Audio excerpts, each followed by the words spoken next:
ఈ Janasena wooden gift కోసం ఇప్పుడే ఈ వాట్సాప్ నెంబర్కు కాంటాక్ట్ చేయండి. ఎస్ ప్రసాద్ జీ. ఎస్ రామ్ జీ చెప్పండి.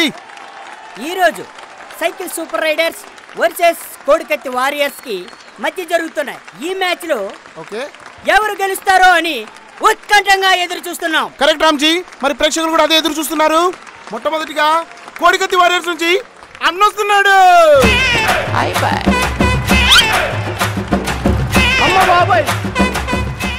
ప్రసాద్ జీ. ఎస్ రామ్ జీ. ఒక్కసారి అన్న నడకని జూమ్ చేసుకోండి. అమ్మ బాబాయ్. ప్రపంచంలో మనిషి అన్న కూడా ఆ స్టైల్లో నడవలేడు. అన్న స్టైలే వేరు. వావ్. అన్న కత్తి పందెంలో కోడి కత్తి. ప్రసాద్ జీ. ఎస్ రామ్ జీ. ఎక్స్పెషల్లీ అన్న నవ్వు కోసం ప్రెజెంట్ డిస్కవరీ ఛానల్ లో పెద్ద డిబేట్ అయిపోతుంది. Is it really? Yeah. Ram ji bowler ఎందుకో కోపంగా ఉన్నట్టున్నాడు. ఎందుకుండడు? అన్న 5 ఏళ్ల పాలన అలాంటిది మరి. ఓకే రామ్ జీ. మరి బౌలర్ ఎందుకో కోపంగా వస్తున్నాడు. బాల్ వేశాడు. అన్న బాల్ కొట్టడం మిస్ అయ్యాడు. అయ్యో షిట్ మ్యాన్. డిఎస్సీనే మిస్ చేశాడు. బాల్ మిస్ చేయడం పెద్ద విషయమా? రామ్ జీ మరి అన్న రెండో బంతిని ఎదుర్కోవడానికి సిద్ధంగా ఉన్నాడు. మీరేమనుకుంటున్నారు? నాకెందుకో తేడా కొట్టేస్తుంది. మరి చూద్దాం అన్న ఈ బంతిని ఎదుర్కోవడానికి ఎలా రెడీగా ఉన్నాడో. బౌలర్ సెకండ్ బంతిని వేయడానికి పరిగెత్తుకుంటూ వెళ్ళాడు. వేశాడు. అన్న మళ్ళీ మిస్ అయ్యాడు.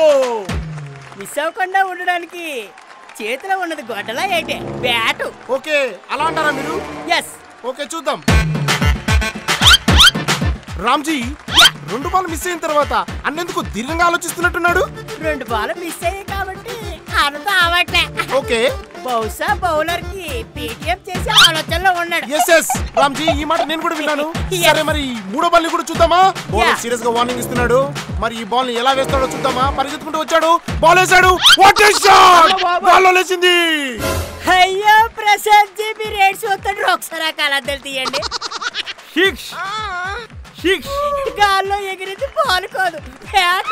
ఓ మై గాడ్, ఇది క్రికెట్ చరిత్రలోనే ఎప్పుడు కని విని ఎరగని వింత. ఇలాంటివన్నీ అన్నకే సాధ్యం. ఎస్ రామ్ జీ. వావ్. మరి 4వ బాల్ ఏమవుతుంది అనుకుంటున్నారు మీరు? ఏమీ కాదు. అయితే కొత్తగా 4వ రాజధాని తీసుకొస్తా. ఓకే కరెక్ట్ గా చెప్పారు మీరు. సరే మరి బౌలర్ ఈగర్ గా వెయిట్ చేస్తున్నాడు బాల్ వేయడానికి. ఎస్. బౌలర్ పరిగెత్తుకుంటూ వెళ్ళాడు. బాల్ వేసాడు. అయ్యో అన్నకు బాల్ ఎక్కడో తగిలింది రామ్ జీ. కరెక్ట్ గా తగలడానికి అది అన్న ఫిక్స్ చేసిన రాయను కొంత. ఓకే రామ్ జీ బౌలర్ 5వ బాల్ వేయడానికి పరిగెత్తుకుంటూ వచ్చాడు. అరే ఇదేంటి రామ్ జీ, బౌలర్ బాల్ వేసాడు, కీపర్ క్యాచ్ పెట్టాడు. బౌలర్ కీపర్ ఆడుకున్నట్టుంది కానీ ఇందులో అన్న ప్రమేయం ఏం లేదా? అన్న ప్రమేయం అవినీతిలో ఉంటది. మ్యాచ్ లో ఎందుకు ఉంటది? ఉంటే గింటే మ్యాచ్ ఫిక్సింగ్ లో ఉంటది. ఓహో యా.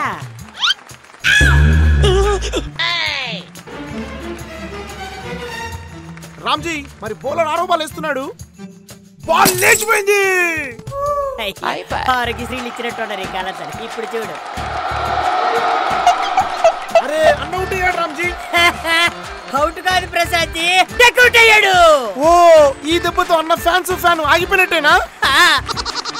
అయినా నవ్వు చూడండి ప్రసాద్ జీ, నరాలు తెగిపోతున్నాయి. ఆల్రెడీ నాకు తెగిపోయాయి.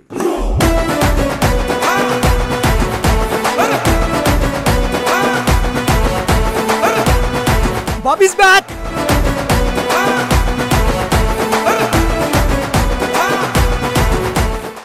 మరి Ram ji cycle super riders నుంచి బాబు గారు బరిలోకి దిగారు.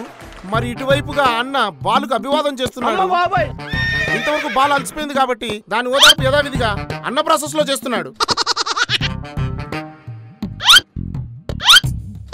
రామ్ జీ మరి ఇప్పుడు అన్న మొదటి బంతిని వేస్తున్నాడు. బాబు గారు ముందుకొచ్చి సింహంలా కొట్టాడు.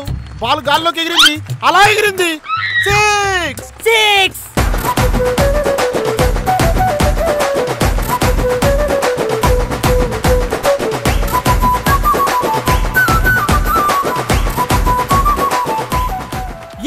రామ్ జీ అద్భుతంగా కొట్టాడు సారు. రామ్ జీ మరి 2వ బంతిని వేశాడు. 2వ బంతిని కూడా బాబు గారు గాల్లో కొట్టాడు.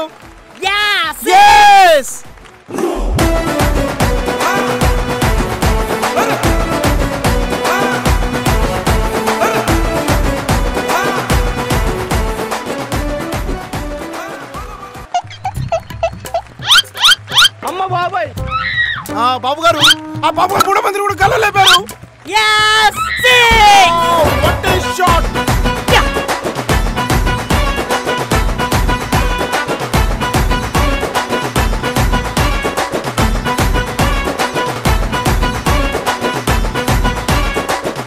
మరి ఇప్పుడు అన్న 4 మంది విసిరాడు. 4 మంది కూడా గాల్లో లేసింది.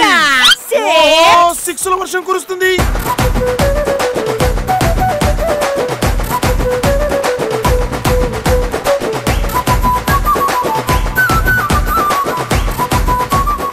ఇప్పుడు 5వ బాల్ స్పిన్ తిప్పుతూ వేశాడు.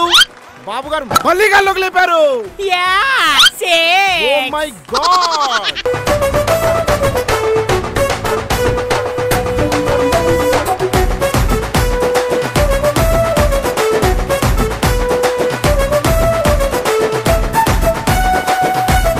రామ్జీ అన్న 6వ బాల్ విసిరాడు. బాబు గారు మళ్ళీ 6 కొట్టారు. Ramji it's a no ball.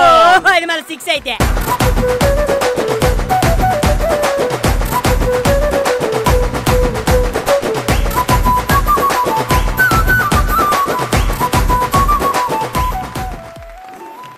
Ramji అన్నింటి మొహం అలా పెట్టుకుంటున్నాడు.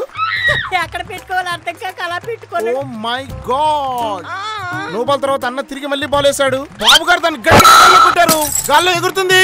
ఆ బాల్ రెట్టింపు వేగంతో వెళ్తుంది. దాని టార్గెట్ దిశగా వెళ్తుంది.